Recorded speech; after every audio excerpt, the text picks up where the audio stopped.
Mawa. Sokoto Mawa. Sokoto Mawa. Sokoto Mawa. Marebo Uwo. Sokoto Mawa. Sokoto Mawa. Magola Sege. Toko Nyakoro Pri. Ayamadi Bebuye Komana Sekanya. Toko Mana Rogoro Tore. Wata wata yozoku waiye. Wala Sokoro Mo. Ayare di Bebuye Komana Sekanya. Toko Mana Rogoro Toya. Fulili Osa Bebedoya. Sokoro Mo. Nasisima. Sekanya Gomwa. Yabere Sigoma. Sokoro Mo. Nabi. Akajibu. Akajibu. Se passait à comment on allait, oui, pour parler de la vie aussi. C'était ce on ne va pas se couper là-dedans. Au bassin, quelques bons, il y a voulu pris. On lui a demandé que vous devez comment la séquence, comment la photo, oh, il y a les photos,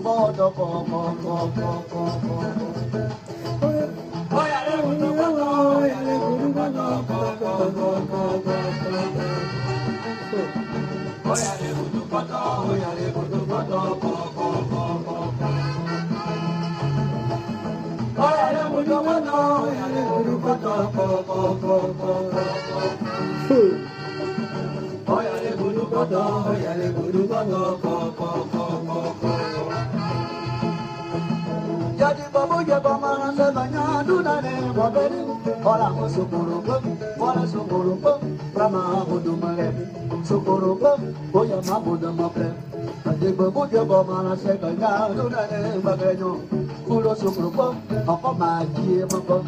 Eh oui, bonsoir mon grand frère Tidiane. Franck Olivier Oula mon frère. Bonsoir toi du côté du nord.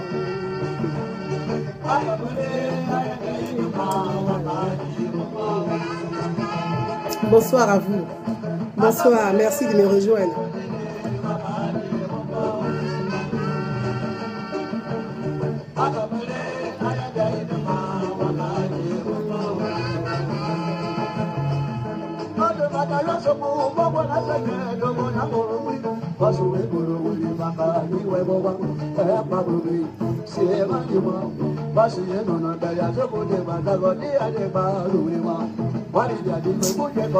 Eh oui.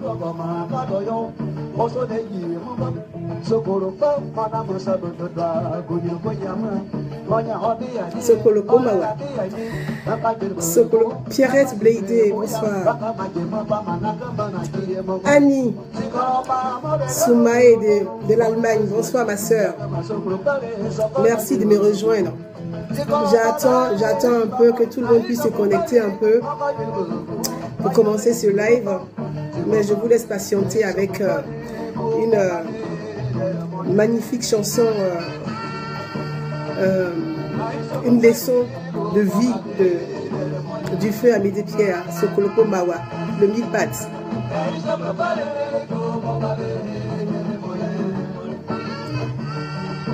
Et voilà. Bonsoir, bonsoir ma soeur chérie.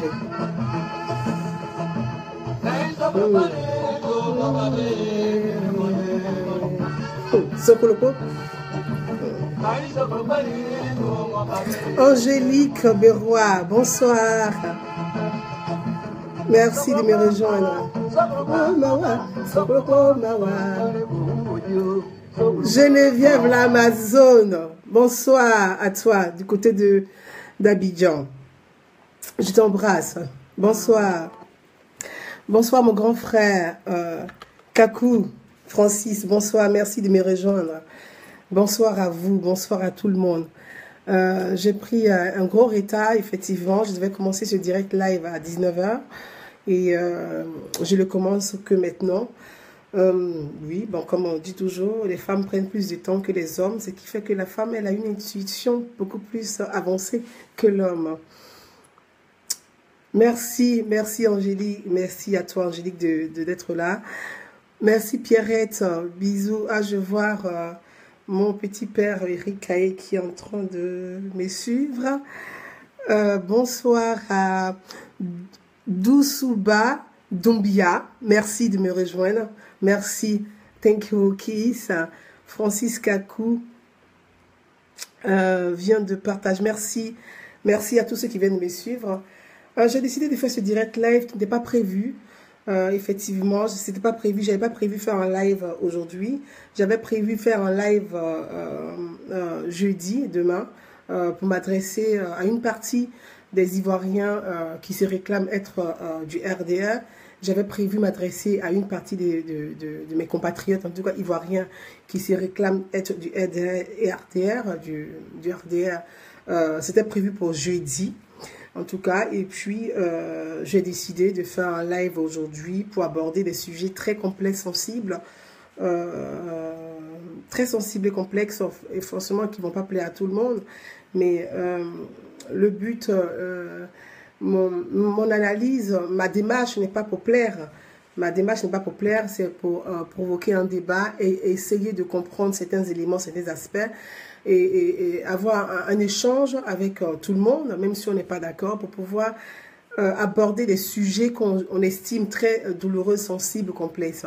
Bonsoir à Pierre Observateur qui vient de me rejoindre. Effectivement,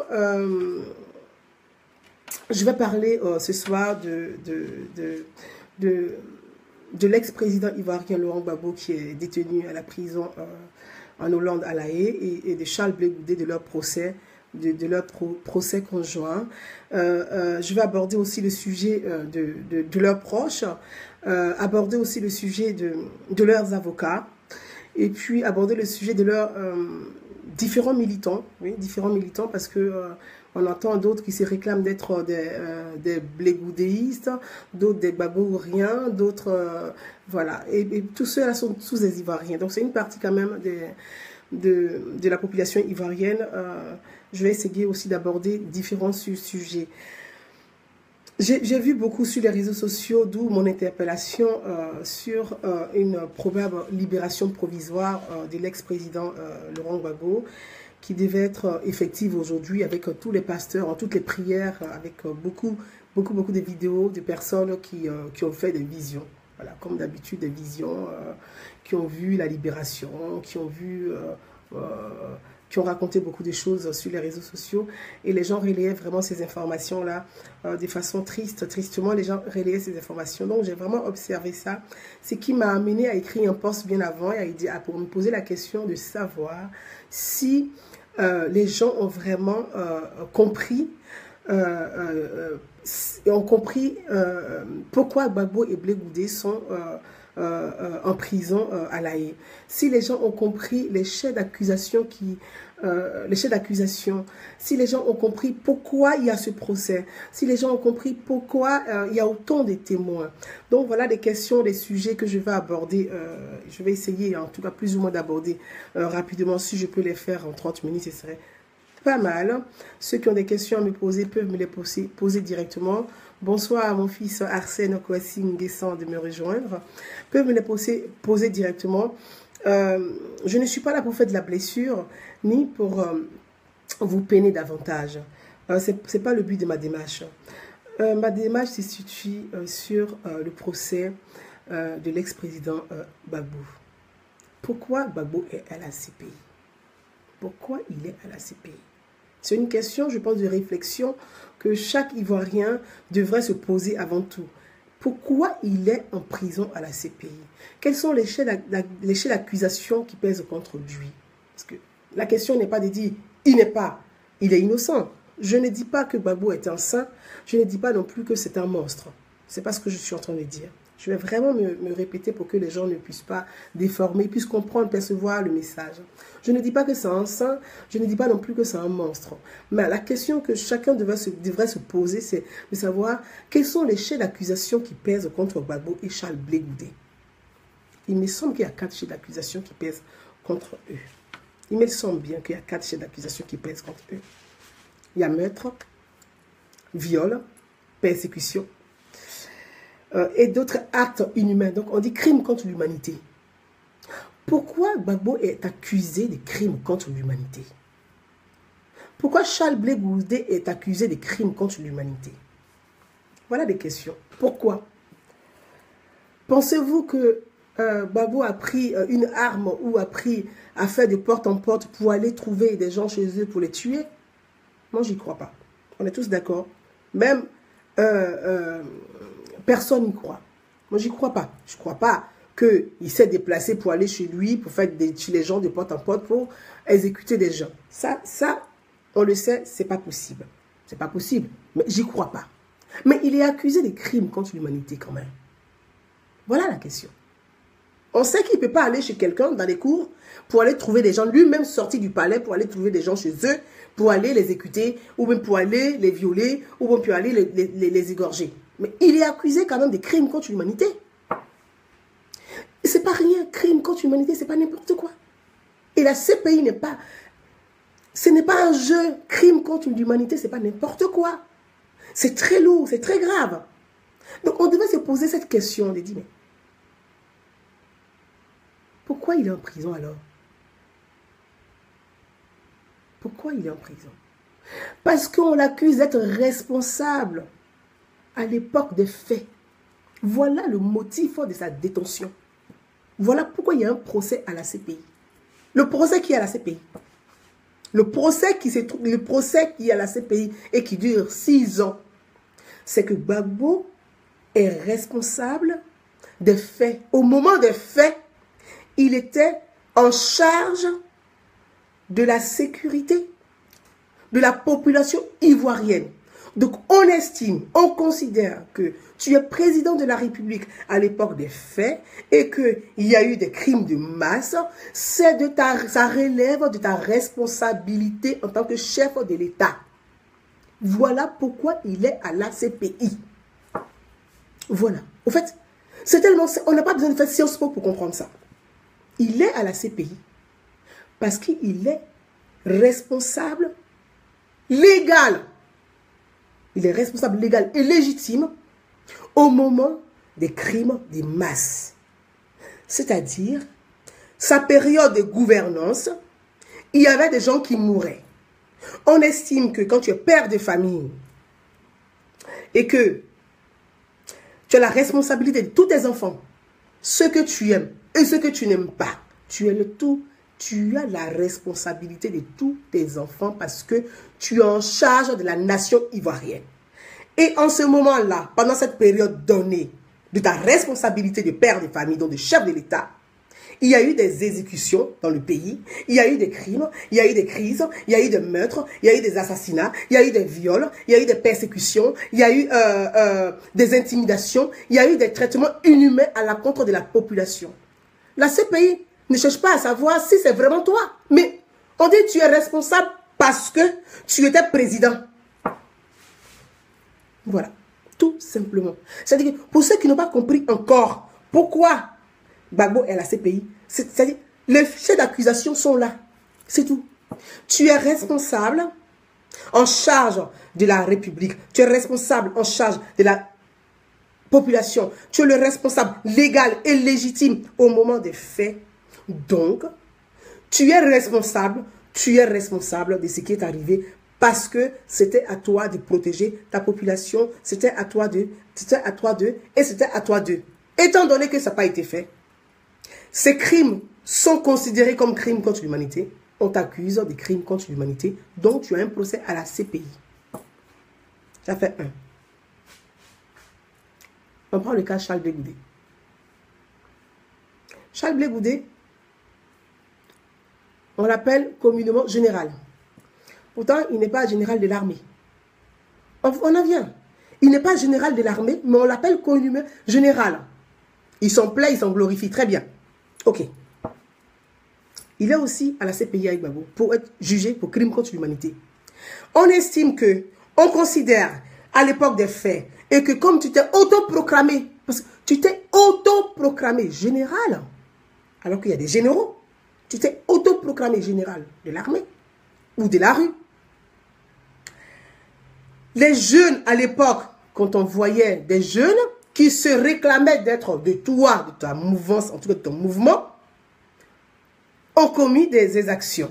Donc, on considère que tu es responsable de ces jeunes. Même si, dans les coulisses, si y a des gens qui n'étaient pas de ta mouvance ou pas et qui ont commis des actes et qui se prenaient pour des personnes qui étaient de ta mouvance, on considère que ces jeunes-là Tu étais en charge, étant donné que tu t'es autoproclamé publiquement dans les rues, que tu étais le général de l'armée. Donc, ce qu'a fait ces jeunes-là, tu es aussi responsable de ces actes-là. Vous voyez, en fait, s'ils l'ont fait ou pas, la question n'est pas là, c'est que sous Gbagbo, pour eux, il y avait Gbagbo qui était en charge de la société ivoirienne, qui était le chef de l'État, qui était le père de la nation, parce que sous sa gouvernance, c'était le père de la nation, qui était en charge de la société ivoirienne, de l'État, de la cohésion, de la sécurité de tous les Ivoiriens. Il était là et il travaillait en collaboration étroite avec un de ses filleuls, qu'il appelle affectueusement son fils, qui est Charles Blé Goudé, qui s'est autoproclamé général de l'armée. Donc, on considère que tous les deux, on va vous juger pour des crimes qui ont été commis sous le mandat de Gbagbo. Même si ce n'est pas vous, mais vous étiez en charge. Non seulement Blé Goudé était en charge de la rue, Gbagbo était en charge de la nation. Donc, vous voyez, c'est des choses très techniques. C'est technique. C'est très compliqué. C'est très difficile. C'est très grave. Et on les met dans une prison internationale. La prison internationale, la CPI est une prison internationale. C'est une justice. Il y a la prison, mais la CPI est une justice internationale. Et cette justice internationale, même le chef de l'État ivoirien n'a pas compétence pour dénouer la justice internationale. Donc, on est dans une situation très difficile, compliquée pour ces deux détenus. Très compliquée pour les deux détenus qui n'ont pas les mêmes âges. Parce que Gbagbo, il a 72 ans. Ce n'est plus un jeune. Gbagbo a 72 ans, ce n'est plus un jeune. Blé Goudé, oui, il est encore jeune, mais il sortira dans combien de temps?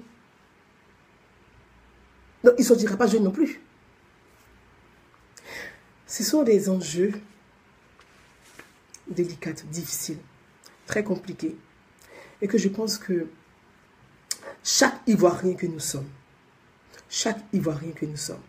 quelle que soit notre sensibilité politique, quelle que soit notre philosophie spirituelle, on devait se poser une bonne question. La question de la raison. Une seule et bonne question que chaque Ivoirien devait se poser. La question de la raison. La question de la raison. Quelle est ma raison? La question de la raison. Je lis des choses qui se passent sur les réseaux sociaux. Je ne vais pas m'attarder là-dessus. Mais chaque Ivoirien devait se poser une question, une bonne question de réflexion. Ils sont là-bas. Ils sont accusés de crimes contre l'humanité. Mais au fait, ils ne peuvent pas parcourir les maisons pour aller faire ce que... pour aller égorger les gens. Ce n'est pas possible. Mais pourquoi? Parce qu'ils étaient en charge, ils avaient des responsabilités. Donc on considère que comme en charge, en tant que responsable, et sous leur gouvernance, on les accuse d'être responsables de ce qui s'est passé. Même si ce n'est pas eux. Si c'est eux, ils sont responsables parce qu'ils ont gouverné en ce moment-là. Et c'est en ce moment-là que c'est arrivé. Voilà. Donc chaque Ivoirien, quelle que soit ta sensibilité politique, ce n'est pas une question de parti politique ou d'appareil politique, devait se poser la bonne question, la question de la raison. Gbagbo à 72 ans, il est en prison. Des gens sont en prison. En tant qu'Ivoirien, comme citoyen ivoirien, pas militant, citoyen ivoirien, qu'est-ce que je peux faire? Qu'est-ce que je peux apporter comme contribution pour apaiser les tensions? C'est la question, c'est la réflexion de chaque Ivoirien. Chaque citoyen ivoirien. Qu'est-ce que je peux faire pour apporter? Pour apaiser, ne serait-ce que même un grain de caillou qui peut apaiser une tension. C'est énorme. Plusieurs grains de cailloux, c'est beaucoup. Et ça aiderait ces deux détenus qui sont en prison. Plutôt que de chercher à faire l'arrogance, la force, les insultes, les injures. Ça n'arrange pas la situation de Charles Blé Goudé et des Gbagbo qui sont en prison. Les injures n'arrangent pas la situation. Bien au contraire, ça empire leur situation. Les injures, l'arrogance, l'outrance empirent leur situation. Ça empire leur situation. Parce que Francis Gbagbo qui a 72 ans, la demande de liberté provisoire qui a été demandée, qu'est-ce qu'elle a été formulée comment? Les avocats de Gbagbo ont demandé une liberté provisoire parce qu'ils estiment que bientôt il va faire 10 ans. Ça fait 6 ans qu'il est en prison. Voilà. Ça fait 6 ans qu'il est en prison. Ils estiment que ça va faire bientôt 10 ans. Mais une liberté provisoire, elle s'obtient 10 ans après. Voilà. Pour ces genres de faits comme ça, c'est 10 ans après qu'elle s'obtient. Qu'on accorde. Parce que ça fait 10 ans, on considère que tu as fait un tiers de ce qu'on devait te donner comme peine. Donc, on peut t'accorder la liberté provisoire. Ça fait 6 ans qu'il est en prison. Mais il a 72 ans, ce monsieur. C'est un vieillard. Il a 72 ans. C'est un vieux de 72 ans. C'est un vieillard. Vous voulez qu'il reste là-bas jusqu'à combien de temps encore? Avec votre arrogance, votre insolence là, vous voulez qu'il reste combien de temps encore? 10 ans de plus ou 5 ans de plus? C'est ce que vous voulez peut-être. Mais 5 ans de plus, il fait 77 ans. Il sera méconnaissable quand il sortira de prison. Peut-être c'est ce que vous voulez. Le choc, parce que vous aimez le choc. Quand ça vous choque là, vous aimez ça. Vous aimez quand on vous choque. Vous aimez ça. C'est quand même bien dommage. C'est bien dommage. Vous avez 2 personnes qui sont en prison, dans une prison internationale. La première des choses, la moindre des choses. Après le moment de colère, d'euphorie, d'émotion, on se pose. Vous avez des intellectuels parmi vous. Il y a des gens qui sont intelligents ou qui ne sont pas intelligents. C'est question de... Voilà. Vous réfléchissez, vous cherchez des cellules de réflexion, vous posez le problème, vous décortiquez les chefs d'accusation. Ils sont accusés de quoi? Comme si on devait vous faire un tableau. On doit faire un live pour vous expliquer que vous comprenez certaines choses qu'on n'a pas besoin de vous expliquer. Mais on n'a pas besoin de faire Sciences Po pour comprendre ça. Ni Cécile l'école. On n'a pas besoin de faire Sciences Po ni Cécile l'école pour comprendre ça. Ce sont des choses qui se comprennent. Tac, tac. C'est des équations qui sont simples à résoudre. Mais on va vous faire quoi? Faire un tableau, un portrait, ou on fait de la peinture pour que vous compreniez le sens des choses.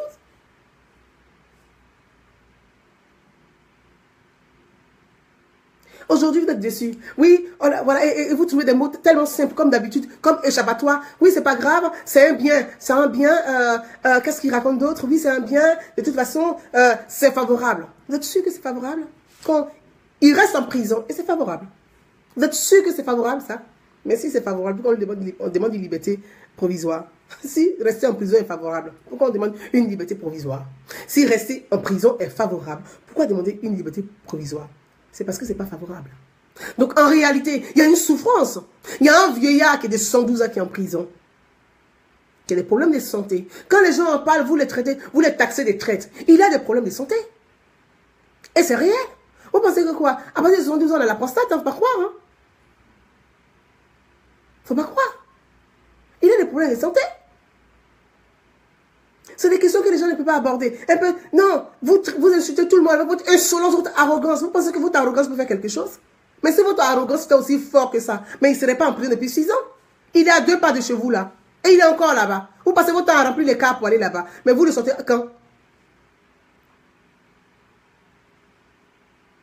Vous le sortez quand il est là-bas? Et dès qu'on lance une petite intox, vous la récupérez comme si c'était quelque chose de tellement fort et vous remplissez les gens de mensonges. Ce n'est même pas de l'espoir. Combien de personnes vous allez continuer à décevoir comme ça? Combien de personnes vous allez continuer à décevoir comme ça? Ça démontre avec exactitude tout votre mensonge durant même le mandat de Gbagbo. Sous Gbagbo, vous avez passé tout votre temps à mentir. Et à la Côte d'Ivoire et aux Ivoiriens. Ça démontre ça. Parce que vous êtes tout le temps dans l'intox, dans le mensonge permanent. Vous êtes dans l'intox permanent. C'est-à-dire que vous avez trahi et Gbagbo lui-même. Et vous vous prenez pour des saints. Il est en prison. Vous avez passé tout ce temps. Et Abidjan, quand il gouvernait, c'était la même chose. Vous allez voir le stade Félix Sia ou Félix Houphouët-Boigny qui est rempli de monde. Mais ce monde qui est rempli au stade Félix Houphouët-Boigny, ce n'est pas ce monde, tout ce monde ne votait pas pour Gbagbo. Certes, il appréciait, mais il ne votait pas pour lui. Ils ne votaient pas pour lui. Il y avait des mouvements comme ça, comme des gangs, des mouvements comme ça, qui récupéraient de l'argent et qui faisaient remplir le stade pour faire croire à Gbagbo qu'il était aimé par tout le peuple de Côte d'Ivoire. Non, mais vous vous en rendez compte? Vous avez passé votre temps à mentir à un homme. Ça l'a conduit dans le gouffre. Non seulement vous l'avez conduit dans le gouffre, et vous continuez, même dans le gouffre, à mentir à ce vieillard. Ce n'est pas normal. C'est malsain quand même de votre part. C'est malsain. Vous continuez à mentir, même à un prisonnier, vous mentez à un prisonnier. Mais quel genre de personne vous êtes? Vous mentez même à un prisonnier. Vous n'avez même pas pitié de Gbagbo, mais vous mentez encore à Gbagbo. Et à Blé Goudé. Vous mentez à Gbagbo et à Blé Goudé. Mais quel genre de personne vous êtes? Pourquoi? Gbagbo est en prison. La prison où il est là. Ce procès, c'est un procès qui est politique, vous le savez très bien. C'est un procès qui est politique. Vous pensez que quoi? On y vient. C'est vous qui payez les avocats de Gbagbo. Si ce procès n'est pas politique, c'est vous qui les payez. Est-ce que les avocats de Gbagbo, ils font du bénévolat? Ils font du bénévolat? Posez-leur la question, ils touchent combien par mois? Eux là, ils touchent combien? Avant, ils touchaient combien par mois? Puis aujourd'hui, sur Gbagbo là, ils touchent combien par mois? Ils font du bénévolat. Ils reversent l'argent à des associations caritatives. Ils les empochent bien. Donc, ils trouvent bien leur compte sous Gbagbo et Blé Goudé. Il faut arrêter un peu de burner les Ivoiriens là. Il faut arrêter ça. Maintenant, ça suffit. Il faut arrêter. Il faut dire les choses comme elles sont. Il y en a marre. Vous vous asseyez sur les réseaux sociaux. Vous remplissez d'espoir des pauvres personnes qui n'ont pas l'information. Vous les remplissez d'espoir. Gbagbo va être libéré dans 1 jour, dans 48 heures. Et le pasteur a dit ceci. Et le marabout a dit ça. Et Jean a dit ça. Et Pierre a dit ça. Et vous relayez. Et vous relayez. Et puis pataplac. Comme à votre habitude, vous aimez l'illusion, vous êtes des illusionnistes. Donc vous aimez l'illusion. Patacrac, plash. Non? Refusé, il reste en prison. Comme il reste en prison, ah, oh, ils ont peur de nous. Vous êtes qui? Et puis les gens ont peur de vous. Vous êtes qui? Et puis les gens, est-ce qu'ils ont peur de vous? Ils vous ont mis Gbagbo à 2 pas de chez vous. Ils ont peur de vous. Vous êtes qui? Mais ils n'ont pas peur de vous. Parce que vous n'avez pas compris pourquoi ces 2 personnes sont détenues à la CPI. Tant que vous n'avez pas compris ça, vous n'allez pas trouver le chemin pour les sortir de là-bas. Tant que vous n'avez pas compris ça, vous n'allez pas trouver le chemin de les sortir. Parce que non seulement vous partez en prison, vous continuez à les mentir là-bas. Gbagbo est un homme politique, est un personnage politique. Au-delà d'être ancien chef d'État, mais c'est un politique. Il a construit sa vie sur la politique. Sa vie, elle est basée sur la politique. C'est un homme politique. Blé Goudé est un homme politique. Au-delà même de leur rôle qu'ils ont, il reste des hommes politiques. Il reste des hommes politiques. Donc ce procès est politique. Il est politique. Ce n'est pas des citoyens comme tout le monde. C'est un procès politique. Mais mener des actions politiques. Ils sont en prison. Vous ne menez pas d'action politique. Vous ne menez pas de dialogue politique. Vous ne menez pas de dialogue social. Vous ne participez à aucune élection. Et vous voulez qu'ils soient de prison. Je ne sais pas si c'est par magie ou bien vous voulez par miracle. Quel miracle? Parce que vous pensez que c'est vous seul que Dieu aime, quoi. Jean Gbagbo, c'est lui seul que Dieu aime. Si Dieu aimait seul Gbagbo là, il n'allait pas l'enlever à Abidjan pour l'amener à la CPI. Vous croyez à ça? Vous croyez à ça? Je n'avais pas prévu de faire une vidéo même avec vous, même sur ce sujet-là. Mais il fallait que je fasse cette vidéo. Vous croyez à ça? C'est vous seul que Dieu aime. Les autres, Dieu ne les aime pas. Vous croyez à ça? Dieu aime son enfant, il ne le châtie pas. S'il te châtie, c'est que tu as un problème. C'est que Dieu veut que il y a un problème. C'est que tu as fait quelque chose à Dieu qu'il n'aime pas. Tant que vous n'avez pas compris ça, ils vont rester encore là-bas. Ils vont encore rester à ces pays. Les deux vont rester là-bas. Vous voyez, c'est amusement. Vous êtes dans votre jeu d'Abidjan, vous des maquis. Là. Ce n'est même pas amusement. Vous prenez tout en jeu à de l'amusement, de la rigolade. Mais ce n'est pas de la rigolade. Ce n'est pas de la rigolade. Gbagbo à la CPI, ça fait 11e demande de liberté provisoire qu'il demande et qui est refusée. 11e, c'est refusé. Pourquoi? On estime que il n'est pas prêt. Tous ces éléments sont importants. Le comportement de ses militants, le comportement de son parti politique, le comportement de ses proches, le comportement... Tout cela pèse dans la balance d'un client. Le client, là, qu'on défend, là. Tous ces éléments pèsent dans la balance. On dit, oui, effectivement, C'est un homme politique. Donc le procès, il est politique. Donc, effectivement, si le volet politique, cet homme peut apporter quelque... Mais non, on ne participe pas à une élection. C'est Gbagbo qui est le président, c'est pas Ouattara qui est le président. On incite Alassane Ouattara, on incite tout le monde. Tous ceux qui ne sont pas pour Gbagbo sont des chiens. Tous ceux qui sont pour Gbagbo sont des traîtres. Tous ceux qui ne disent pas comme vous pensez, vous raisonnez là. Ils ne sont pas ivoiriens, ils sont des traîtres. Mais dans ce sens-là, qu'est-ce que vous voulez? Vous voulez apporter quoi de plus à Gbagbo? Que des ennuis. Vous êtes une source d'ennui pour Gbagbo lui-même, puis Blé Goudé. Vous êtes une source d'emmerde pour ces deux. Parce que vous n'arrangez pas leur situation. Du tout. Du tout. Vous êtes une source d'ennui pour les deux personnages. Vous n'arrangez pas les situations. Vous n'avez pas le comportement décent. Vous n'avez pas le comportement raisonnable. Parce que vous n'arrangez pas leur situation. Bien au contraire. Vous aggravez leur cas. Aujourd'hui, là, on vous dit, on ne lui donne pas liberté provisoire. Vous allez faire quoi? Tout ce que vous trouvez à dire, quelque chose de simple. Ah, c'est favorable. Quelque chose qui est favorable. On ne demande pas ça. Si tu demandes, c'est parce que c'est défavorable que tu demandes. C'est parce que c'est défavorable que tu demandes. Gbagbo est en prison. C'est un homme politique qui a fait de la politique depuis, qui a construit la politique depuis 30 ans. Il est en prison. Qui a toujours parlé de dialogue. Qui a toujours parlé de asseyons depuis discutons. Il est ainsi en prison. Il a sa maîtresse qui est là-bas. Il a son gendre, Stéphane Kipre aussi qui est là-bas. Qui décide qui doit aller voir Gbagbo, qui ne doit pas aller le voir. Regardez-moi des choses comme ça. Regardez-moi des choses comme ça. C'est-à-dire que eux, en fait, non seulement il est en prison, il devient otage encore de sa maîtresse et de son gendre. Bon, Gbagbo va durer en prison. C'est pas compliqué. Il est en prison et puis il est otage de son gendre et de sa maîtresse. Parce que ça va dans leur sens à eux. Ça les arrange. Parce qu'eux, ils décident qu'ils doivent venir voir Gbagbo. Parce que Gbagbo est en prison là. Tout ce qui se passe en dehors de la prison, il n'est au courant de rien. On lui raconte que des mensonges, des balivernes. On raconte des balivernes à Gbagbo. On fait croire à Gbagbo que oui. Tu sais, dehors, Alassane Ouattara, il ne tient pas. Hein. Le pays ne va même pas. Alassane Ouattara ne peut même pas gouverner. Alassane Ouattara ne peut rien faire. Le pays n'avance même pas. Les gens ne travaillent pas. Ils font des grèves. Ils mentent à Gbagbo. Ils mentent à Gbagbo. Quelqu'un qui est à terre, qui est déjà en prison, vous lui mentez encore davantage. Quel genre de personne vous êtes? Vous n'avez pas pitié de lui.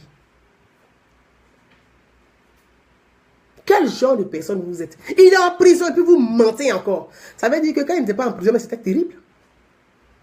Donc Gbagbo est assis en prison. Et on lui fait croire que Alassane Ouattara ne peut pas gouverner et que les gens continuent de gréver et que les gens ne vont pas au travail et qu'ils ont bloqué le pays. Donc pendant 6 ans, le pays est bloqué, les gens ne travaillent pas. Vous êtes sûr?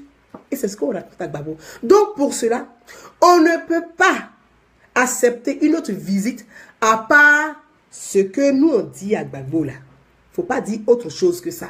Donc tu ne peux pas aller rencontrer Gbagbo. Parce que ça va dans leur sens. Stéphane Kipre, il gère les affaires de sa belle-mère, donc il gagne bien son argent et ça. Sa belle-mère, elle a ses affaires. Il gère les affaires de sa belle-mère. Donc il gagne l'argent avec ça. Il gagne bien son pain. Il gagne bien sa croûte. Il trouve très bien son compte. Nadi Bamba gère les affaires de son amant, de son mari Gbagbo.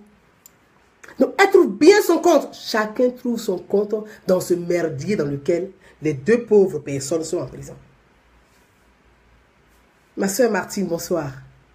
Chacun trouve son compte dedans. Donc, c'est intéressant de maintenir. Plus Gbagbo est en prison, plus les affaires marchent pour eux. Donc, pourquoi Gbagbo devait sortir de prison? Pourquoi quelqu'un d'autre va aller trouver Gbagbo en prison pour lui dire, écoute, où tu es ici, là, tu risques de mourir ici. Hein. On n'a qu'à faire comme ça, tu vas sortir. On ne veut pas. Ils n'ont qu'à rester là-bas. Quand on aime quelqu'un, quand on dit qu'on aime quelqu'un, et qu'on est soi-même en liberté, et que la personne est en prison, on n'insulte pas celui qui a les clés de la prison. On s'en va discuter avec lui. On s'en va négocier avec lui. On s'en va parler avec lui. Même s'il en faut, on lui demande pardon. Ouvre la clé, je vais sortir mon frère de prison. Parce qu'on l'aime. Parce qu'on l'aime. Quand on aime quelqu'un, on ne veut pas qu'il meure en prison. Quand on aime quelqu'un, on ne souhaite pas qu'il meure en prison. On ne fait pas l'imbécile pour que la personne meure en prison. Quand on aime quelqu'un, on ne fait pas l'imbécile pour que la personne meure en prison. On se bat, on discute, on va même à s'engenouiller. On demande pardon comme les parents de Sokoko Mawa. Quand on aime quelqu'un, on fait comme les parents de Sokoko. C'est pour ça que j'ai joué à Médé Pierre Sokoko Mawa. On va demander pardon. Pardon, ouvre la prison, sors mon frère, mon fils de la prison, parce que je l'aime, je souffre de sa détention. C'est ce qu'on fait. Chaque Ivoirien là devait faire ça. Vous aimez les gens, ils meurent en prison et puis vous mettez rib, et vous les aimez. Et vous êtes en liberté. Vous aimez les gens et vous êtes en liberté. Et vous souhaiterez que les gens là meurent dans les prisons parce que ça, c'est quoi votre amour pour eux? Vous ne les aimez pas. Vous aimez, c'est votre intérêt personnel qui vous intéresse. Ce n'est pas ceux qui sont en prison qui vous intéressent. Vous vous en foutez des qui peuvent vivre en réalité. Parce que ceux qui sont en prison là, ils vous ont dit qu'ils veulent mourir en prison. Est-ce que vous leur avez posé la question qu'ils veulent mourir en prison? Et vous avez des comportements qui vont faire qu'ils vont durer dans les prisons. Vous avez des comportements qui vont faire qu'on va les maintenir en prison. Vous comportez tout le temps comme ça. Comme ça. Vous avez un chef de l'État. Gbagbo est un homme politique. Gbagbo est un homme politique. Ce procès est politique. Gbagbo a un parti politique. Gbagbo, il a un parti politique, le FPI. Il a un parti politique. Vous avez trouvé les moyens, et je l'assume, je le dis mes propos. Nadi Bamba et Stéphane Kipré. C'est les deux qui foutent le bazar dans le parti politique de Gbagbo. Nadi Bamba et Stéphane Kipré. C'est les deux qui foutent le foutoir dans le parti politique de Gbagbo. C'est le jeu qui mène le jeu. C'est les deux qui mènent le jeu. Parce que ça va dans leur intérêt personnel. Ça ne va pas dans l'intérêt de Gbagbo. C'est loin de l'intérêt de Gbagbo. C'est dans leur intérêt personnel. Chacun gère son argent. Bon, plus Gbagbo est en prison, Simon est en prison, ça leur va très bien. Ils n'ont pas de problème. Ils sont milliardaires, ils sont assis. Donc, ça va dans leur sens personnel. C'est pas pour aider Gbagbo qu'il faut tout ce gourourou autour de lui. Quand même. Quelqu'un en prison. Il pleure liberté. Il veut sortir de prison. Toi, tu es en liberté. Et tu lui demandes de rester en prison. Tu vas lutter pour le sortir. Toi, tu as lutté comment pour le sortir de là? Mais va discuter avec les autorités. Mène un débat, un dialogue social. Mène un dialogue politique avec les autorités. Discute dans l'intérêt de la personne pour qu'elle puisse sortir de là. Ma princesse Soni de Sonaki, merci. Merci ma princesse. Les gens souffrent en prison et vous faites l'arrogance. Vous insultez tout le monde. Mais celui qui a la clé que tu insultes, celui qui a ouvert la prison pour les sortir de prison, on vous dit qu'on ne le libère pas. Vous faites quoi? Maintenant, là, on ne le libère pas. Vous faites quoi? Tout ce que vous trouvez à dire là. Oh, honte. Ils n'ont pas honte. Oh, Gbagbo a sorti. Dieu a dit. Donc, Dieu dit. Gbagbo a fait 10 ans, Dieu a dit. 5 ans de prison, Dieu dit seulement. Vous êtes toujours dans ça. À un moment donné, il faut arrêter. C'est un homme politique. Il faut mener des débats politiques. Il a un parti politique. Vous trouvez le moyen de diviser son parti politique. C'est-à-dire que, même pas diviser, de créer une animosité. Donc, Nadi Bamba et Stéphane Kipré tiennent les rênes avec Aboudraman Sangaré pour pouvoir détruire le parti parce que Stéphane Kipré, pour lui, si le parti de Gbagbo meurt, ça permet à son mouvement UNG ou je sais pas, GUN ou quoi, d'exister. Mais vous prenez la Côte d'Ivoire pour un jeu. Vous pensez que la Côte d'Ivoire, c'est votre amusement. La Côte d'Ivoire, c'est votre amusement. Vous vous amusez à la Côte d'Ivoire. Vous vous amusez avec la Côte d'Ivoire. La Côte d'Ivoire, vous vous amusez avec la Côte d'Ivoire. La Côte d'Ivoire qui pèse 40% dans la sous-région. Vous vous amusez avec un État, une nation. La Côte d'Ivoire, c'est comme une puissance économique en Afrique de l'Ouest. C'est une puissance, c'est la première puissance économique en Afrique de l'Ouest. Et vous jouez avec ça. Et ça vous amuse. Ça vous amuse. Chacun est assis là. Il a des partis politiques. Regardez-moi des choses comme ça. Vous n'avez même pas été capable de réfléchir pour dire, mais sortez de... Mais, sacrilège. Oh God, mon Dieu. Quand je regarde votre comportement, je me dis, waouh. Alors, si les 10 années de Gbagbo, vous avez foutu un gros bordel, c'est pas possible. Waouh. Waouh. Quel bordel. Waouh. Vous accusez les gens, mais c'est vous-même, votre propre responsable de la merde. C'est pas quelqu'un. Il est en prison. Vous avez un président qui est un exercice. Vous ne dialoguez avec personne. Quand vous avez une partie de son parti politique qui va aller à une élection, vous les insultez, vous les vilipendez. Vous n'allez pas à cette élection. Parce que Gbagbo n'est pas sorti de prison. Alors, parce que vous pensez que Gbagbo n'est pas sorti de prison, Ouattara, il ne gouverne pas. Il gouverne. Et je vais vous dire encore une chose qui va vous choquer. Ouattara ferait un troisième mandat, ça va vous surprendre. Il ferait un troisième mandat, mais ça va vous surprendre. Parce que dans votre gros bordel que vous vous trouvez là, il va faire un troisième mandat. Ça va vous surprendre. Regardez bien son gouvernement. C'est son équipe de campagne de 2020 qui est là. Il va faire un troisième mandat, ça va vous surprendre. Continuez seulement. Parce que vous prenez tout en amusement, en jeu, ça vous amuse. Mais la souffrance des enfants, des Ivoiriens était un jeu pour vous. La souffrance est un jeu. Un homme de 72 ans qui reste encore détenu en prison. Jusqu'à quand? Ils vont réexaminer jusqu'à quand? Ils vont réexaminer jusqu'en 2018. Il aura 73 ans. Et puis ils vont réexaminer encore. Mais Gbagbo ne sortira pas de prison avant 2020. Si vous n'engagez pas un débat, un dialogue politique avec les autorités, il ne sortira pas avant 2020. Et ça vous amuse. Et quand on dit ça, c'est vous qui trouvez les traites. Mais vous là, vous n'êtes pas traite. Vous qui n'êtes pas traite, ça tombe très bien. Vous n'êtes pas traite, toujours les autres sont traites. Ok. Vous qui n'êtes pas traite là. C'est vous seul qui allez dans la prison là-bas. C'est vous qui allez dans la prison pour voir Gbagbo. Et qui ressortez. Et c'est vous les mêmes qui annoncez que Gbagbo va être libéré. Vous annoncez pour quelle raison? Pour distraire les gens. Et pour vous continuer à distraire les Ivoiriens, les militants de Gbagbo, vous les dites, pourquoi les distraire? Parce que ça vous arrange.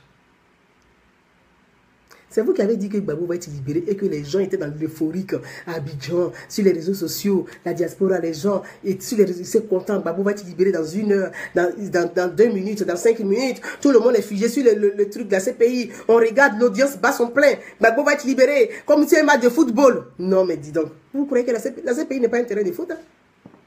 C'est vous qui avez l'agenda judiciaire. C'est vous qui avez l'agenda judiciaire. Vous l'avez? C'est vous qui avez l'agenda judiciaire. Vous savez comment les avocats de Gbagbo et puis Blé Goudé sont payés? Moi, je vous demande juste une... C'est que ayez le courage de leur poser la question. Ils sont payés à combien par mois? L'avocat de Blé Goudé, là, et puis les avocats, là, eux, ils sont payés à combien par mois? Ils vont vous dire... Merci, ma belle Lydie Kona. Merci à toi.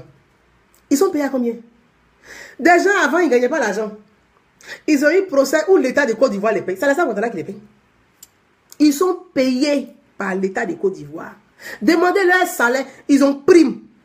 Ils sont pris en charge. Quand il y a un procès là, où ils dorment là, tout est pris en charge. Mais chacun trouve son compte dans le malheur de Gbagbo et puis Blé Goudé là. Ils trouvent leur compte dedans. Donc ils vont vous distraire. Donc quand ils sortent de là-bas là, ils vont vous raconter des conneries. Pour que ça, plus ça dure, plus eux ils mangent. C'est tout. Et là c'est magie. Vous avez besoin de faire, d'avoir bac ou bien bac plus 10 ou 27 pour comprendre ça. Thomas Thiourou du côté de l'Amérique, Tom Cacao. Salut à toi mon frère. Comment vas-tu? Plaisir de te voir. C'est vous qui les payez. Ils sont payés. Donc, vraiment, on arrive à une situation donnée où moi, je pense que j'exhorte les Ivoiriens dans tout leur ensemble. Ce n'est pas une question de parti politique. Ce n'est pas une question de... Mandaï Roland, je t'embrasse. Merci à toi. Ce n'est pas une question d'appartenance, de culte de la personnalité. C'est une question de raison, de bon sens. De raison, de bon sens. Chaque Ivoirien, prendre en compte que Gbagbo a 72 ans. Prendre en compte que c'est un procès politique. Prendre en compte qu'il y a des autorités ivoiriennes qui sont là. Prendre en compte que, et puis adapter votre comportement qui va aller dans le sens, dans l'intérêt de ce vieillard de 72 ans. Dans 2020, Gbagbo aura quel âge? C'est un vieux. On vous a choqué. C'est que en plein midi, puis on le prend, puis ça choque. Et puis on l'amène en prison. Je vois ces images souvent, des montages qu'ils font, où il est couché dans une cellule. Ça peine. Gbagbo n'est pas aussi monstre. Je ne dis pas qu'il est saint, mais quand même, ça peine. Je pense que la Côte d'Ivoire n'a pas besoin de vengeance. La Côte d'Ivoire n'a pas besoin de haine. La Côte d'Ivoire a besoin de dialogue. Elle a besoin de paix. Il faut que chaque Ivoirien arrive à cultiver ce grain de paix dans son cœur. Cultiver le grain de paix. Chaque Ivoirien doit cultiver un grain de paix dans son cœur. Un grain de paix dans son cœur. Parce que 2020, pour apaiser les tensions, amener les hommes politiques à la raison aussi, pour réconcilier ensemble la Côte d'Ivoire. Parce que c'est tous les enfants de la Côte d'Ivoire qui vont construire la Côte d'Ivoire. Je vous regarde dans votre désolation, dans votre tristesse, dans votre déception de savoir que Gbagbo n'est pas remis en liberté. Mais mes frères, c'est votre responsabilité, c'est à cause de vous. C'est vous, vous êtes responsable. Vous dites que vous ne reconnaissez pas les autorités ivoiriennes. Vous ne connaissez pas le président qui en exerce ses fonctions. Que c'est celui qui est en prison là qui est le président de la République de Côte d'Ivoire. Bon, on le remet en liberté, pourquoi en fait? Pourquoi vous voulez qu'on le mette en liberté? La justice considère que c'est un détenu. Voyez. Merci Clément. Merci à toi. Merci beaucoup. Voyez, c'est cette paix. Notre pays en a besoin. Notre pays en a besoin, cette paix. Chaque Ivoirien doit cultiver ce grain de paix. Ce grain de paix, il faut aller le prendre là où il faut. Il faut aller au-delà, au plus profond de soi, le ressortir. Et le cultiver en soi. Pour le réjaillir sur la Côte d'Ivoire entière. Je ne vais pas rentrer dans votre jeu de haine. Moi, je suis aussi peinée. Je suis aussi peinée. Mais je pense que la démarche doit être individuelle et collective. C'est ensemble que nous allons réussir cette démarche-là. C'est ensemble que nous allons réussir cette démarche-là. Il y a 2 personnes qui sont en train de croupir en prison. Sans parler, il y a d'autres encore qui sont à Abidjan. Qui sont dans des prisons à la Maca. Pensez-vous que c'est votre arrogance et votre insolence qui va leur sauver la vie? Les gens meurent. Les gens ont besoin de liberté. Les gens ont besoin de vivre comme vous. Vous êtes en liberté. Vous êtes en liberté. Et vous leur demandez de croupir en prison. Vous êtes en liberté. Et vous leur demandez de rester en prison par notre imbécilité. Ils sont encore en prison. À un moment donné. Oublions cette haine aveugle et sourde qui ne nous aide pas à monter les marches du dialogue. Il faut marcher. Il faut prendre les marches du dialogue pour pouvoir aider les autres qui veulent liberté.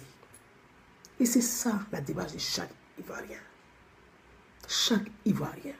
Ce n'est pas une question des partis politiques. Et je voulais terminer juste concernant les avocats de Charles Blé Goudé et de Gbagbo. C'est à eux que je vais m'adresser. Quand on est avocat de détenus, on se doit d'informer leurs proches, leurs partisans, leurs amis, leurs familles. Quand on est avocat,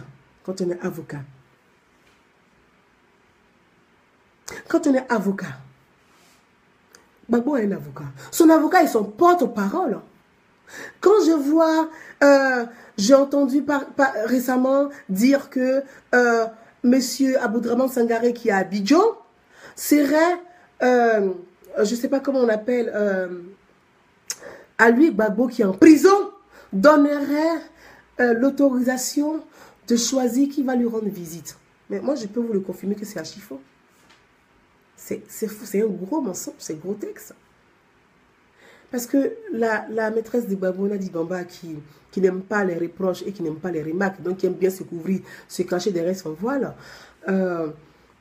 s'est vue très récemment attaquée par beaucoup de militants pro-Gbagbo, l'indexer, de pouvoir choisir les visites des Gbagbo et tout. Donc, pour pouvoir se décharger rapidement de cette charge, elle s'est entendue.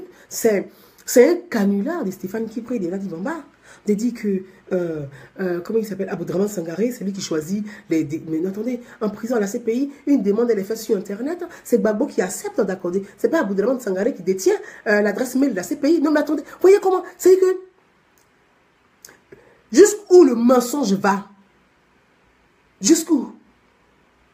Aboudraman Sangaré qui est en Côte d'Ivoire, c'est lui qui détient la boîte de réception de la CPI. Et pour dire qui Gbagbo doit accepter ou pas. C'est grave. C'est très grave. Il faut arrêter ce mensonge. Gbagbo est vieux. Charles Blé Goudé, il est encore jeune, il est fatigué. Je pense qu'il faut...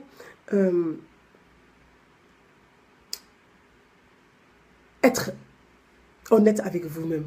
Et il faut arrêter de mentir aux pauvres personnes qui souffrent déjà assez de savoir que les personnes qu'ils aiment, les personnes qu'ils apprécient sont détenues dans des prisons. Et ça, c'est une escroquerie intellectuelle. C'est très, très grave. Merci à toi, mon grand frère. Et toi, Hiro, merci beaucoup. Merci de me rejoindre. Donc, je pense qu'il y a tellement... C'est malheureux parce que dire que... Et les gens sont contents. Aboudraman Sangaré est le gardien du temple. Mais Aboudraman Sangaré, ce n'est pas un homme politique. Moi, je parle de ça aujourd'hui parce que je ne voulais pas parler de ce genre de... Je ne voulais pas rentrer parce que je ne suis pas FPI. Hein. Ça, je ne suis pas militante FPI. Moi, je ne suis pas de gauche. Je ne suis pas une militante FPI. Mais je voulais vraiment parler un peu de ce sujet-là, que j'ai l'opportunité. Aboudraman Sangaré, ce n'est pas un homme politique. Ce n'est pas un homme de terrain. Ce n'est pas un homme de terrain. Ce n'est pas un homme de combat. Ce n'est pas un homme de corps à corps. Ce n'est pas un mobilisateur sur le terrain. Non, c'est pas... Non. Pourquoi Gbagbo l'appelle gardien du temple? C'est pas parce que Aboudraman Sangaré, tu peux le prendre, tu le déposes devant une maison, tu mets ce qu'il y a à mettre le nécessaire pour vivre, tu lui donnes un journal, il est assis là, il ne bouge pas, il n'ira même pas chercher même un client pour t'apporter.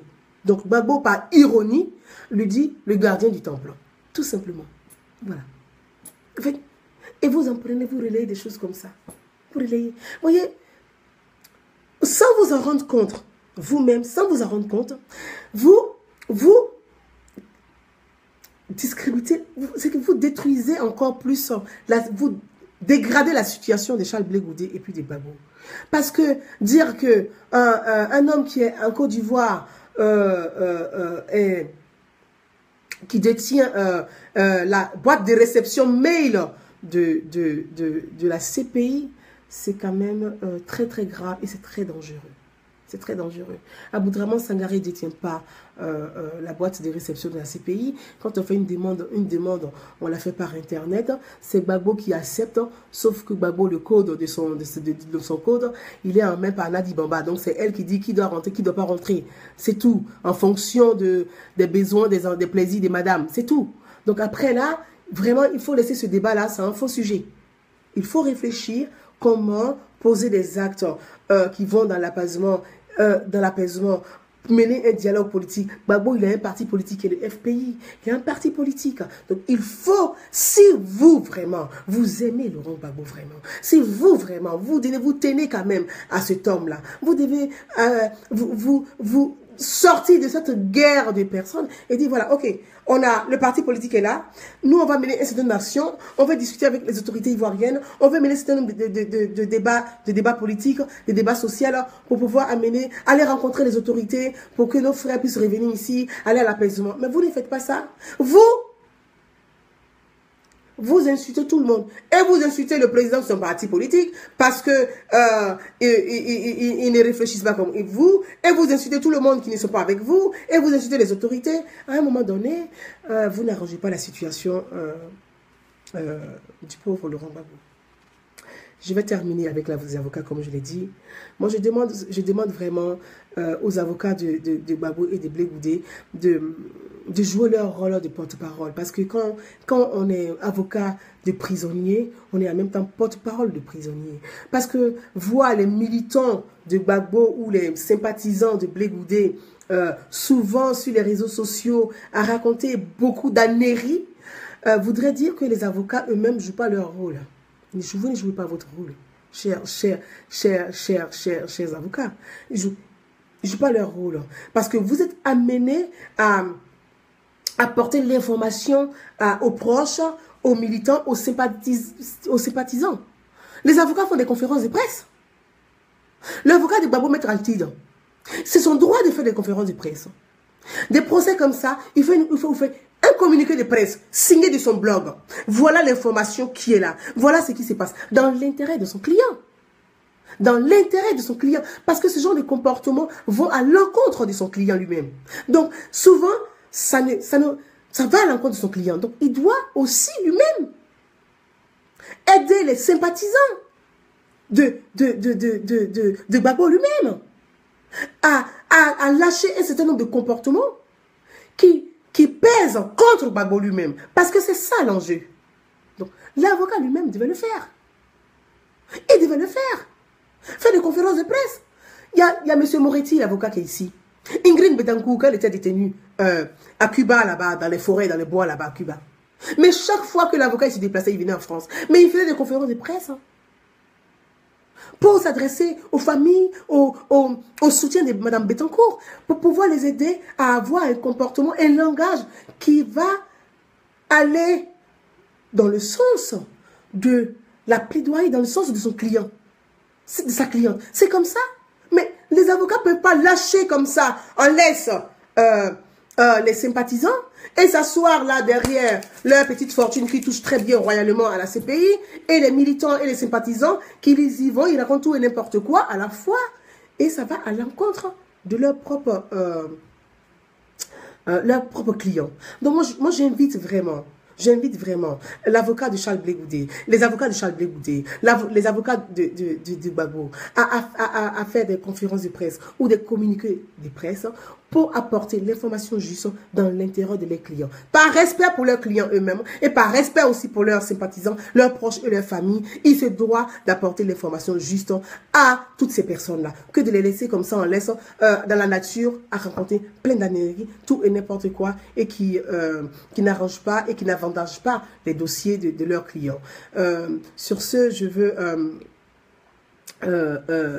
surtout appeler tous les Ivoiriens, comme je l'ai dit, tous les Ivoiriens et à toutes les Ivoiriennes à cultiver ce petit grain de paix, chacun dans son cœur, afin de pouvoir vraiment aider notre pays, la Côte d'Ivoire, apporter un apaisement dans l'intérêt de la Côte d'Ivoire. Comme je l'ai dit, je devais m'exprimer, je devais faire un live pour m'adresser aux militants du RDR. C'était demain jeudi. Je tiens des paroles. Jeudi, je ferai un direct live où je vais m'adresser à tous les militants, une partie en tout cas de mes compatriotes ivoiriens qui se réclament du RDR. Je m'adresserai à vous demain. Je suis comme tout le monde, comme tout être humain, humainement peiné, humainement peiné de savoir que voilà, un homme de 72 ans reste toujours cloîtré derrière les barreaux. Je suis peiné comme tout le monde, mais en même temps, j'appelle chaque Ivoirien et Ivoirienne à la vigilance, aux propos qu'on tient, à la compte des autorités, à nos actes que nous posons pour pouvoir vraiment, très sincèrement, aider nos détenus, aider ceux qui sont dans les prisons, aider à l'apaisement, au dialogue social et au dialogue politique. Parce que c'est la société civile qui emmène les hommes politiques à un vrai dialogue de paix. Et je pense que il nous appartient en tant que société civile d'aider nos hommes politiques à réussir ce dialogue de paix. Je vous remercie. Merci à tous ceux qui m'ont suivi. Je sais que je ne ferai pas beaucoup d'heureux, mais comme je l'ai dit, je n'ai pas fait cette vidéo pour vous plaire. J'ai apporté juste une contribution et j'espère avoir le temps nécessaire, la force nécessaire de continuer à apporter aussi à mon niveau, comme je peux, à cultiver tous les jours ce grain de paix dans nos cœurs, afin que la Côte d'Ivoire retrouve sa sérénité et qu'elle ne sommes pas encore dans la violence comme on l'a vécu ces dernières années. Merci à tout le monde. Excellente soirée. Bonsoir.